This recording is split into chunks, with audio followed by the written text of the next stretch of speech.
Loving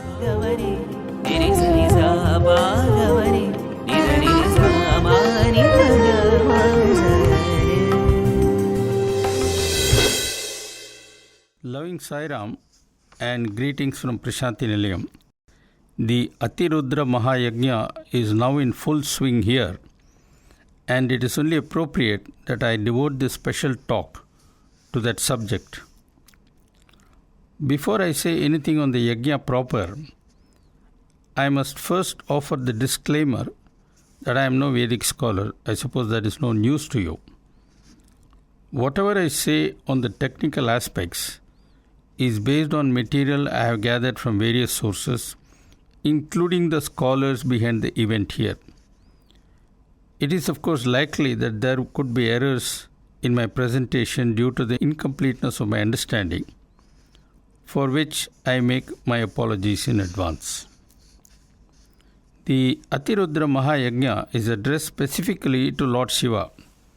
As such, my remarks would be structured as follows. I shall begin by saying something about this particular yagna, the chanting aspects that is. Next, considering that this yagna is addressed to Lord Shiva, I shall say something about Shiva, how he is represented, and what that representation means. This would then lead me on to some more comments about the chants that characterize this particular yagna. After this, I shall say something about what really lies behind ritualistic worship, etc. I shall then wind up with a few general remarks on the broader significance of this yagna and why it is important. With this preamble, let me get down to business and start with Rudram. The word Rudram usually refers to a special chant, a celebrated one actually, that occurs in the Yajurveda. The Rudram is heard almost every day here in Prashanti, and shortly I shall play for you a brief clip. I am sure that when you hear that clip, you would immediately recognize the sounds. But before I offer the clip, maybe I should point out that what is commonly referred to as the Rudram has two parts. The first of these is called Namakam, while the second one is called Chamakam.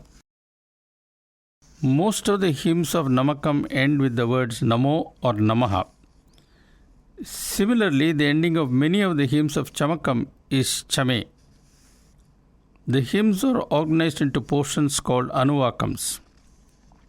Listen now to a bit of the Rudram as commonly heard here on a normal darshan day. Om Namo Bhagavate Rudraya. Om Namaste Rudramanyavahuto Taishave Namaha. Namaste Astu Dhanvane Bahubhyamutate Namaha. Tayusha Shivatama Shivam Babhuvate Danuhu. Shiva Sharavyagyata Vatayano Rudramridagya. Yade Rudra Shiva Tanura Gora Papakashini. Tayanastanu Vashantamagya Girishanta Bijagashi. Yamishum Girisham Tahaste Vivarishasthave. Shivam Kiritratam Kurumaki Gumsihi Purusham Jagat. Shive Navachasatva Girishat Chavadamasi. Yathanas Sarvamijjagada Gaksmagum Sumana Asat. Adyavo Chadati Bhakta Pratamodayyo Vishaka. Ahi Guccha Sarvan Jambagyan Sarvachayatu Dhanya. Asavyastamro Aruna Uta Babrusu Mangalaha. Normally, one chant of the Namakam followed by one chant of the Chamakam constitutes what is called one Rudram. There is a long-standing traditional belief that chanting the Rudram confers benefits of various kinds. For example, chanting a few times grants freedoms from disease, worldly difficulties, etc. As the number of the repetition increases, one is supposed to get progressively more and more benefits. But at some stage, the benefits switch from being worldly to spiritual, the culmination being becoming one with God. In functions like the one going on here, the word Rudram representing the basic unit of chant is defined slightly differently. Slurring slightly over the details, the basic unit consists of chanting the Namakam 11 times, followed by one chant of the Chamakam. Namakam is chanted 11 times, and after that comes one chant of the Chamakam. If 11 persons do this simultaneously, we essentially have 11 squared or 121 collective chants, which is called Ekadasa Rudram. When the basic module is chanted 11 cubed or 1331 times, we have a Maharudram, and when it is chanted 11 to the power of 4 or 14,641 times, we have an Atirudram. In the present Yagna, this total score of 14,641 repetitive chants of the Rudram would be achieved by 121 priests doing the chants over 11 days.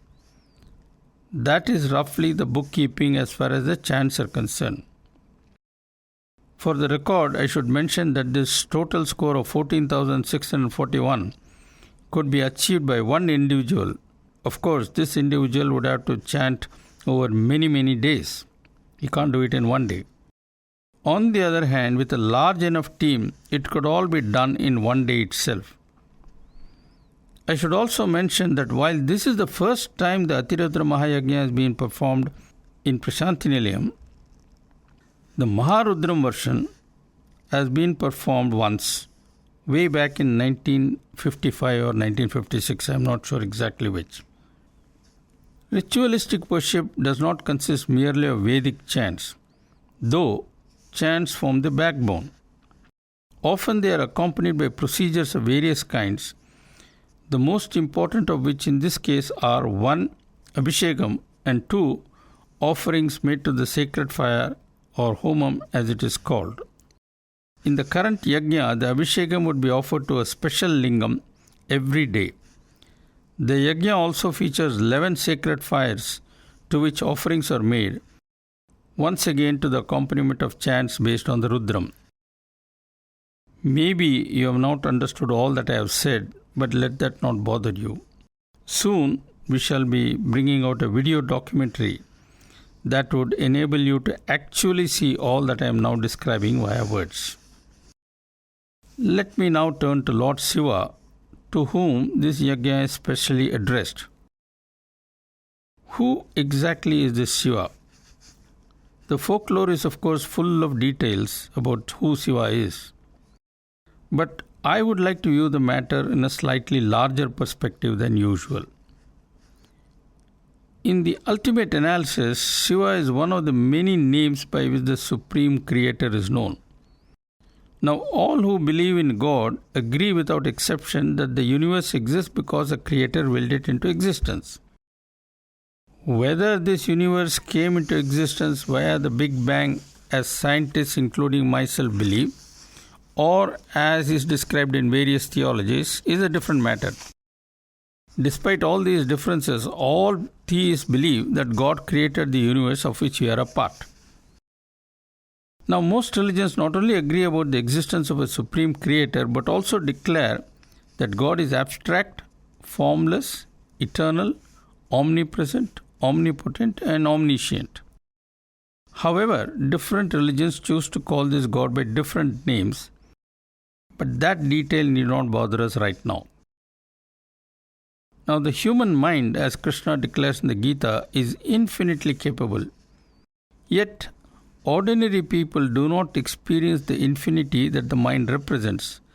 Thus, for ordinary people, the concept of an abstract, formless, and infinite God is not easy to grasp. Different religions try to deal with this problem in their own different ways, sometimes via the intermediary of convenient symbolism.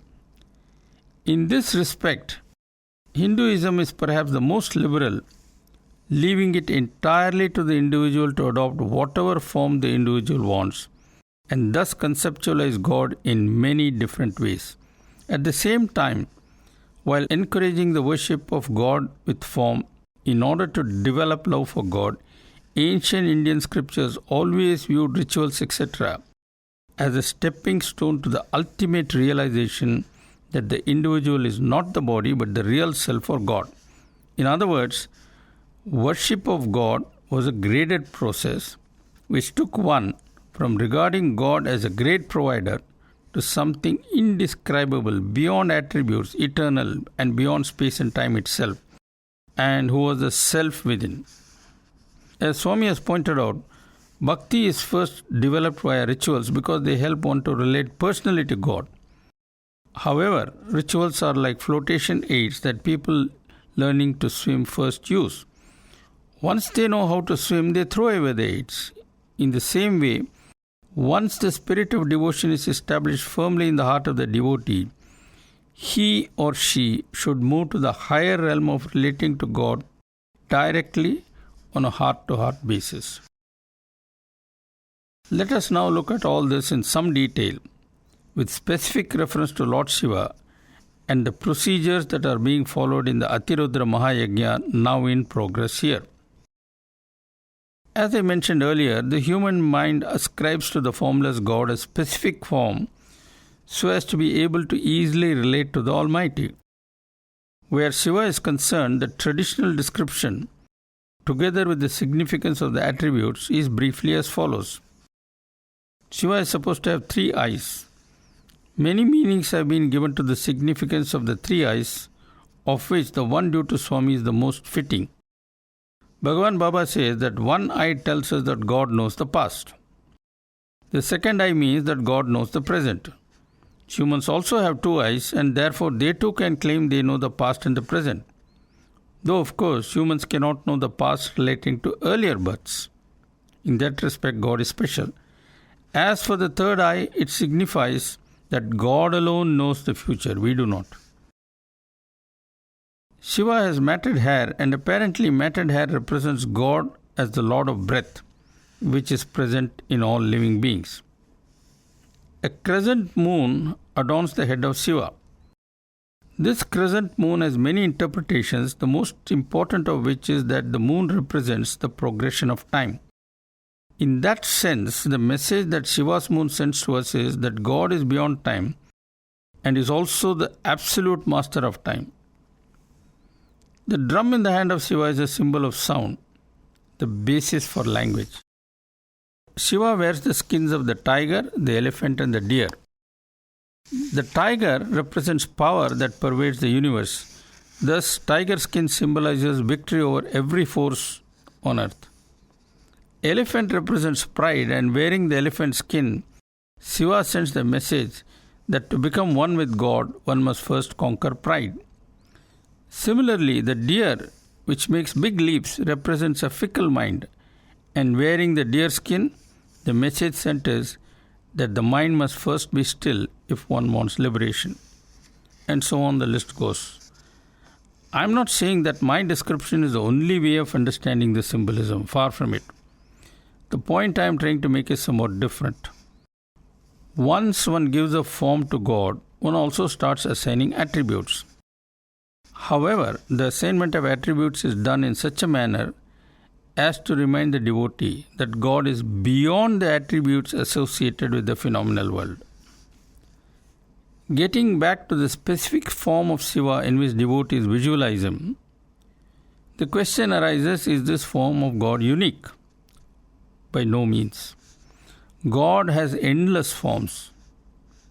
Then in what form does he grant a clear vision to the devotee? How does he appear to the devotee when giving darshan? The answer is that he manifests in the form the devotee yearns for, the form that would grant the devotee the highest satisfaction. Speaking humorously, Swami once said that if a buffalo were to become very devout, it would quite likely think of God as a super buffalo, and when God grants it a vision, it would be in fact as a super buffalo. The famous Indian novelist R.K. Narayan wrote a humorous story about the efforts of a tiger to become spiritual by seeking enlightenment from a guru. One day the guru asked the tiger to describe God, and the tiger replies, God must be an enormous tiger spanning the earth and sky, with a tail capable of encircling the globe, claws that could hook the clouds, and teeth that could grind mountains, and possessing, of course, immeasurable strength to match. That's what the tiger told the guru. And when the Guru heard this, he bursts out into laughter and replies, "You may be perfectly right in thinking of your God as a super tiger. Also, it may be true. In the Bhagavad Gita, God reveals himself in a mighty, terrifying form which pervades the whole universe in every form of life and action. Remember also that he is within every one of us and we derive strength from him." So, we arrive at the conclusion that while the name Shiva and the specific form attributed to him are useful in their own way, we must really look beyond the form to the formless aspect of God. I shall return to that point shortly, but for the moment I would now like to turn to the rituals. Basically, a ritual is a form of worship in which chants are accompanied by certain procedures. This is best illustrated by the simple worship of Lord Ganesha that precedes practically every ritual here. In this, there is a small idol of Lord Ganesha, and after the preliminaries are over, the devotee first welcomes Lord Ganesha. And how does the devotee welcome? By seating Ganesha on a plank and making the gesture of washing the feet of Lord Ganesha. This symbolism has a specific meaning. In the olden days, whenever an elder or a revered guest came to a house, the first thing that the host did was to seat the guest and wash the feet of the guest. Next, in the procedure associated with the worship of Ganesha, Ganesha is given a bath. After that, he is given clothes, followed by the offering of the sacred thread, sandalwood paste, etc., etc. Full hospitality is extended. Ganesha is then worshipped with flowers, after which he is offered food, fruits, etc., topping it all off with arati as a gesture of reverence and worship. These days, hardly anyone goes through this routine in the spirit implied in the procedure, but that does not take away the spirit of the procedure. You see, the devotee relates very intensely on a one-to-one basis with the Lord, even as he would say with his Guru dropping in for a visit. There is love and respect in every word and every gesture associated with the welcome ritual. Some time ago, we did a feature in Heart to Heart on Saint Tyagaraja, a lifelong devotee of Lord Rama. Tyagaraja had a set of idols representing Rama, Lakshmana and Sita. For him, however, they were not idols, but God personified.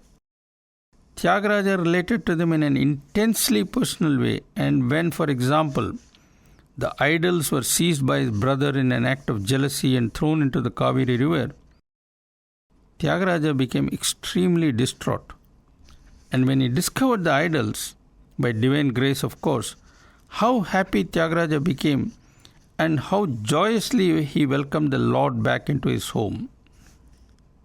So, bhakti or the intense worship of the personal God, even if it were to be via rituals, enables the devotee to have an intense, personal and mystical relationship with God and enables him to offer love to God easily. That is why in the Gita, Krishna recommends the worship of the personal God, that is God with form, as compared to the worship of the formless God. Let me at this stage briefly recapitulate what I have said thus far. I started off with some bookkeeping details about how many times the Rudram is chanted during the Atirudram Maha Yagna.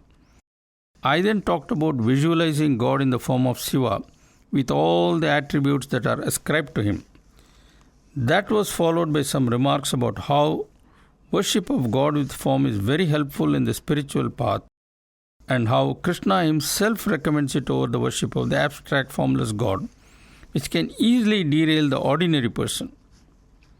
I also described, especially via a brief reference to the puja done to Lord Ganesha routinely, how ritualistic worship enables one to relate in a personal way to God.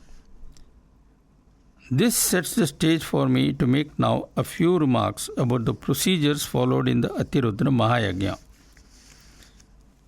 Leaving aside the many satellite rituals, the three basic rituals are 1. The standalone chants of the Rudram, 2. Chants accompanied by Abhishekam done to a lingam, and 3. Chants accompanied by offerings to the sacred fire, that is Homa. Let me start with the Abhishekam done to the Lingam. What really is a Lingam? As Swami has pointed out in many of his Shivratri discourses, Lingam is basically a representation of creation. When the Lingam is worshipped, one is symbolically thanking God for all the bounties creation is filled with, like air, like water, like land, etc., and the sun which gives us energy, and so on. For example, one of the hymns in the Namakam goes in part like this: prostrations to the Lord of all bodies, the destroyer who protects with his stringed bow. Prostrations to the charioteer, the indestructible one, the Lord of the forest. Prostrations to the crimson one, the Lord of trees, who, existing in all, protects. Clearly, a person immersed in the world has desires. Swami says that if you have to beg, it's better to beg God than humans. In that spirit, some of the hymns unabashedly seek favors, like this one that I quote in part. May I be provided material comforts in abundance in my life's journey and the capacity to put them to the best use. Here is another example. May I be granted movable and immovable property and plentiful gold and silver. That's how some of the hymns go. But there are also other hymns that seek higher knowledge, the ability to sacrifice, the realization of the ultimate purpose of life, and so on. If we take all this together, we see an interesting progression. First, the devotee adores the Lord as the supreme creator and seeks from the Lord the blessings of material prosperity, etc., all of which are related to creation. But slowly, the devotee's focus shifts to things more spiritual, that is, to things that go beyond the mere material. Let me now try and put all this in a larger perspective. Basically, one can visualize the rituals as a symbolic representation of life as a pilgrimage. Initially, one does not understand that God is the indweller who resides within us. Thanks to this ignorance, one seeks God outside, in man-made temples, in so-called holy places, etc. One also tries to do one's duty, but the mind is agitated by the consequences of one's past, one's karma, that is. As a result, one prays to God for protection, freedom from troubles, and so on. If this part of life is handled properly, the mind slowly develops a maturity and helps the individual to focus more on fulfilling his or her dharma. As the focus on dharma increases, the individual seeks to become united with God because that grants true peace and bliss. And this process is facilitated by the individual seeking God within rather than outside. In passing, I should perhaps mention the following. These days, when one has a bath, one takes a shower, at least in the advanced countries. In India, in the olden days, people used to bathe in the river, or when they took a bath at home, they would pour water over themselves using a metallic mug. And while bathing, in whatever be the manner, many would chant the Rudram. The idea was that bathing of the physical body was symbolic of performing Abhishekam to the Lord inside. Okay, to put it all differently, worship symbolizes a three-step process as it were. In the first step, we come to grips with our karma, that is the consequences of our past lives, often very painful. That pain compels us to seek God and pray to Him for favors. Oh God, let me out of this hook, and so on. As we work out our karmas and acquire some spiritual refinement, we slowly become focused on dharma. This propels us forward on the spiritual path, helping us to discriminate the false from the true. In particular, we progressively move away from material objects and sensual pleasures to things more eternal and permanent, that is, values that transcend creation. This then takes us on a beautiful inward journey that culminates with coming face to face with Supreme Consciousness and finally becoming one with it. Thus far, I have talked about the spiritual progress of an individual, Indeed, most gurus have in the past been mainly preoccupied with helping individuals to go from the finite to the infinite, from the transient to the eternal, from untruth to truth, etc., etc.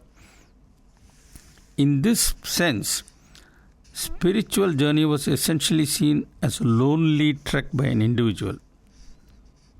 In a radical departure from this traditional approach, Aurobindo, in his rather difficult to read Integral Yoga, ventured to suggest that mankind has reached a stage where a whole body of people could and must collectively evolve.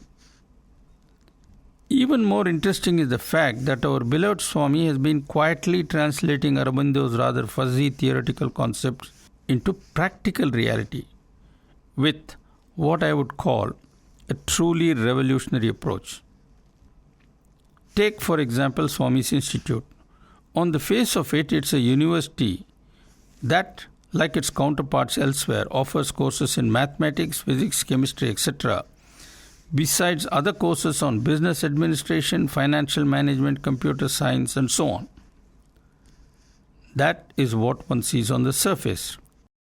But look below and you would find that Bhagavan Baba's university is a spiritual cauldron of a very unique kind that produces every year, in a coherent and structured manner, hundreds and hundreds of young men and women who are ready to serve humanity and uplift it in many different ways.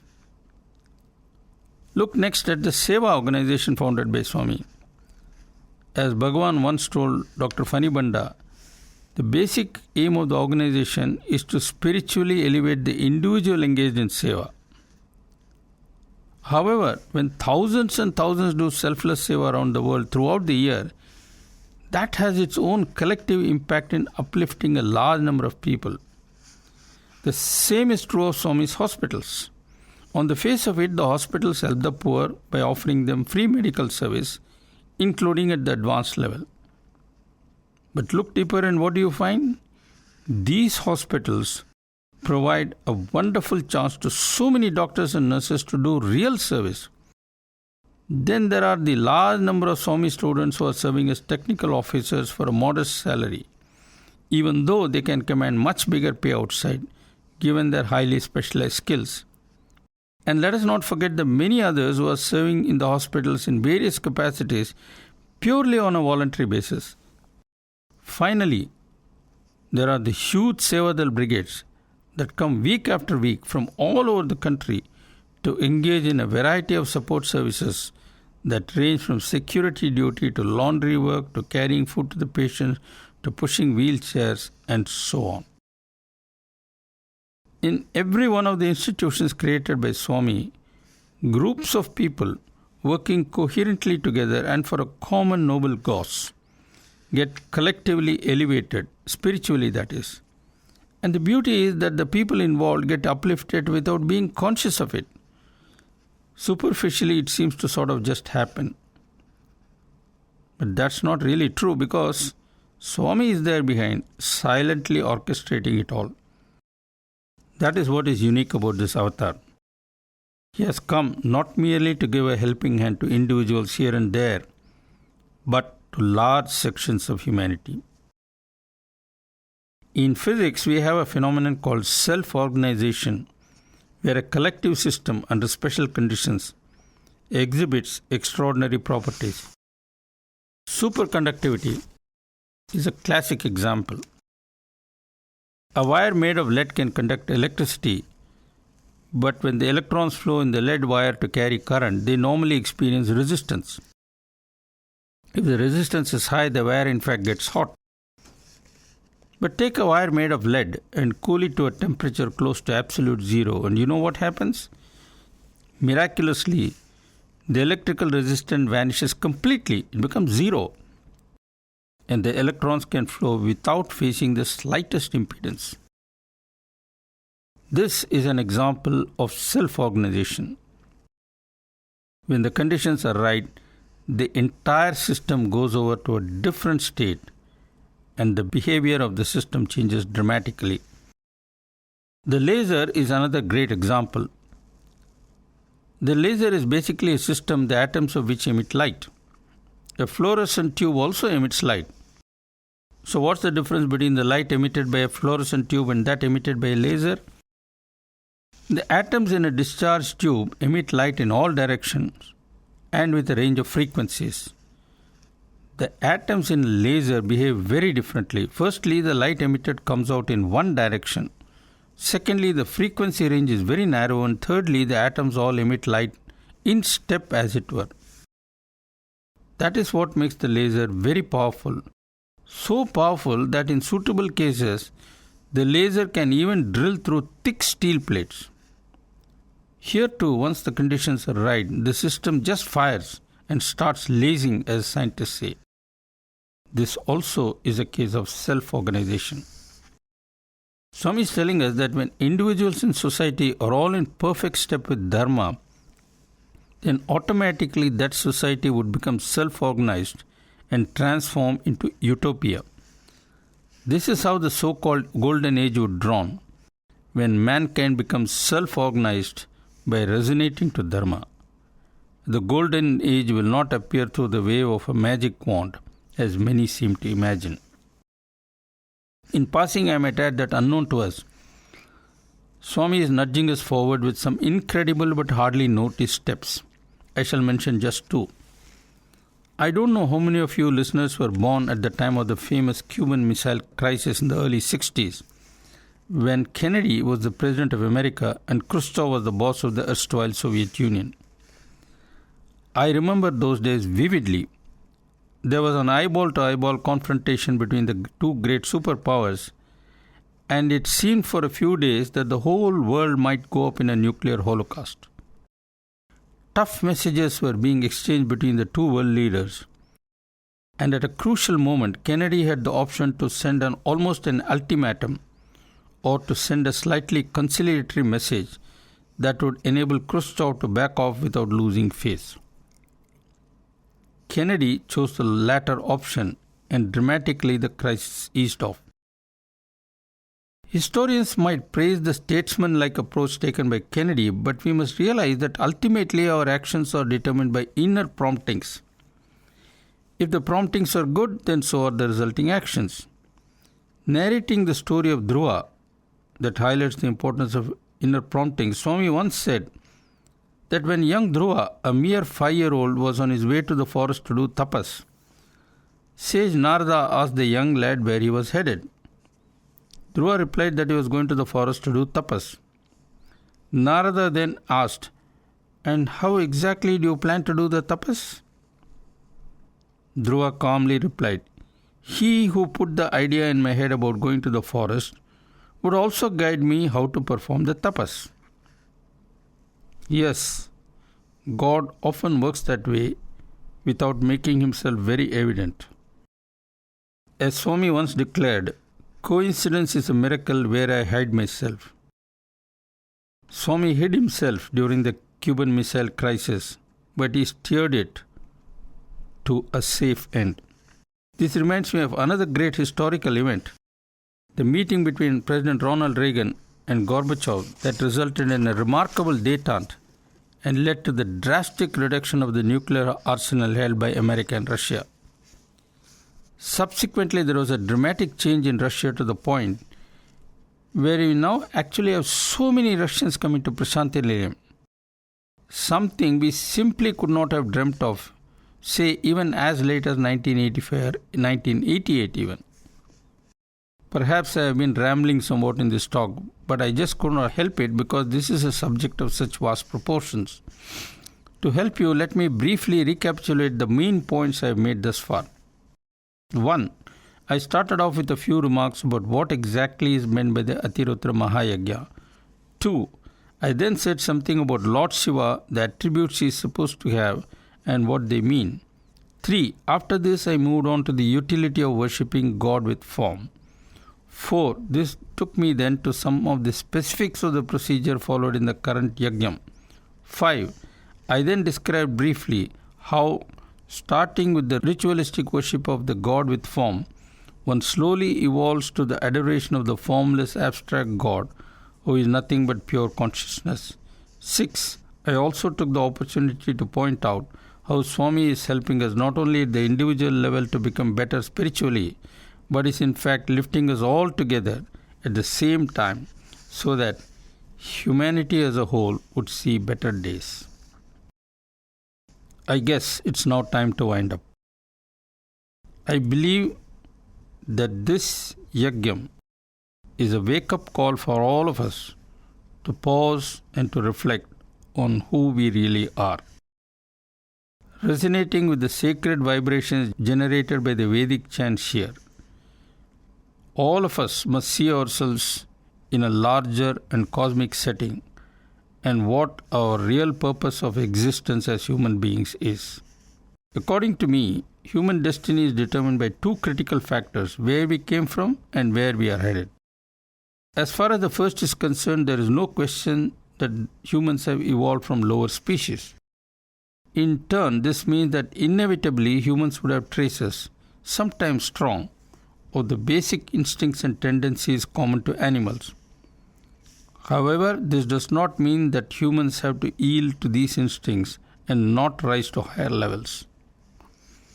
The question now is, to what levels must humans rise? This is where the question of the final destiny of humans comes into the picture.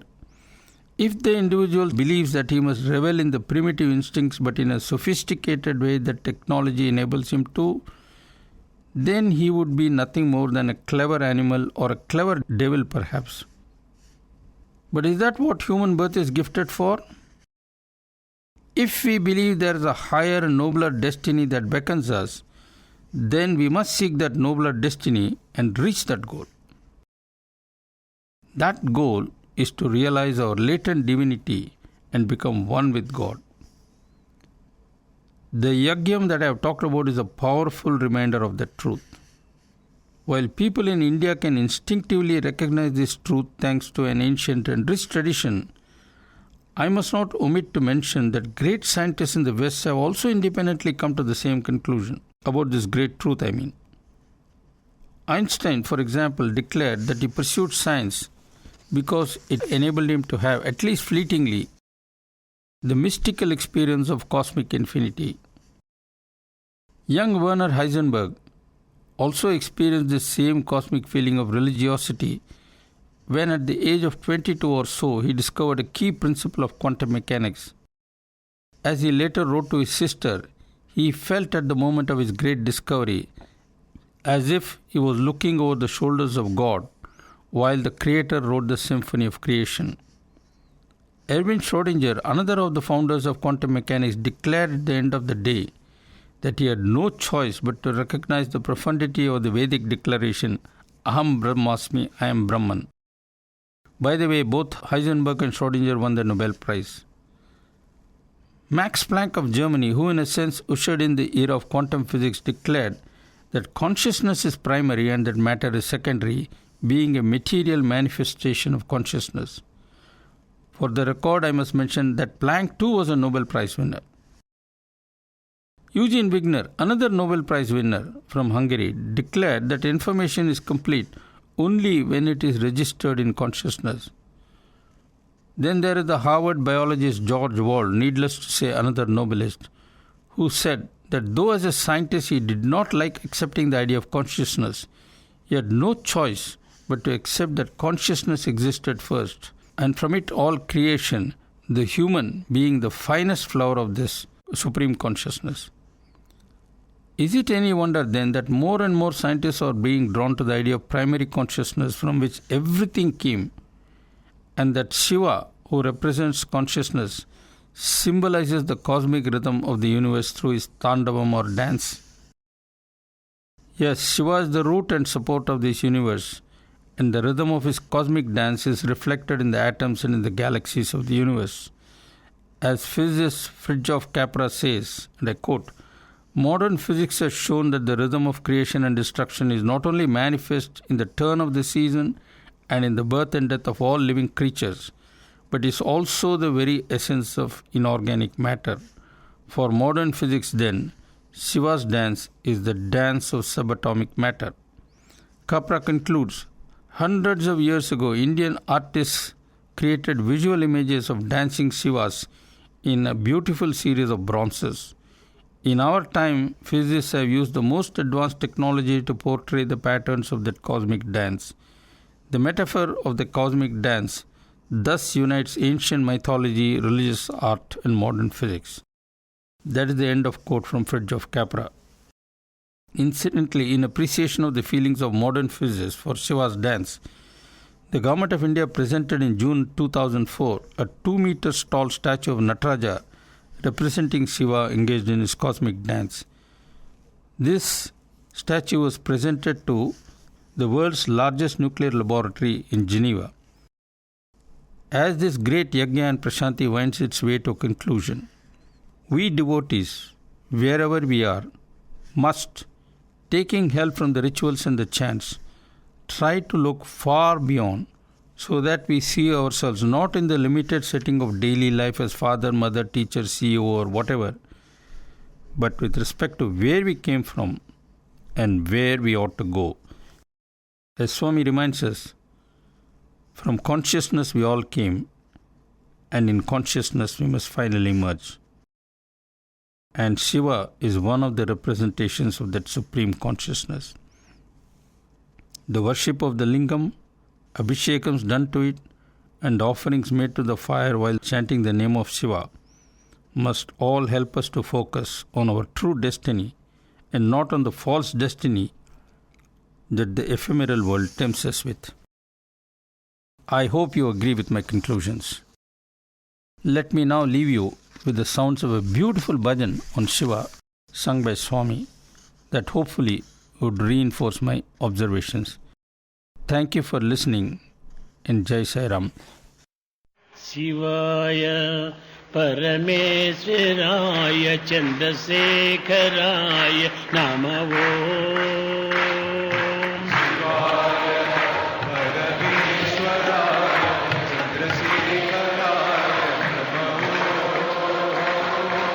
Shivaya Parameswaraya Chandrasekharaya Namo.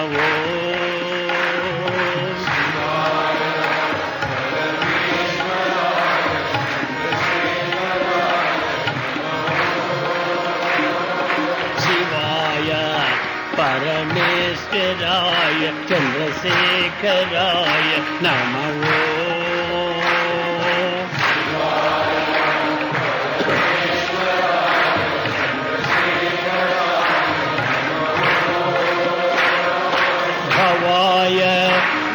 Sambhavaya Shiva Tandavaya Namo.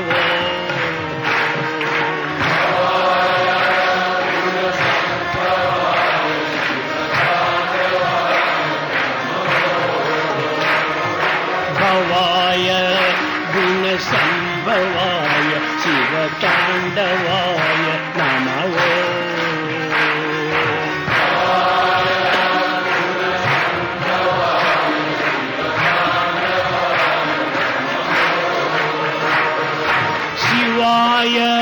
Parameswaraya Chandrasekharaya Namo. Shivaya Parameswaraya Chandrasekharaya Namo. Om Shivaya Parameswaraya Chandrasekharaya Namo.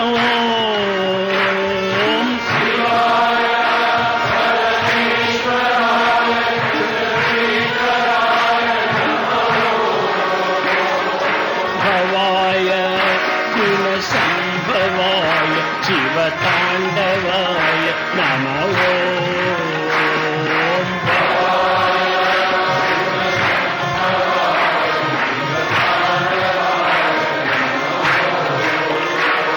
Om Bhavaya Guna Sambhavaya Shiva Tandavaya Namo.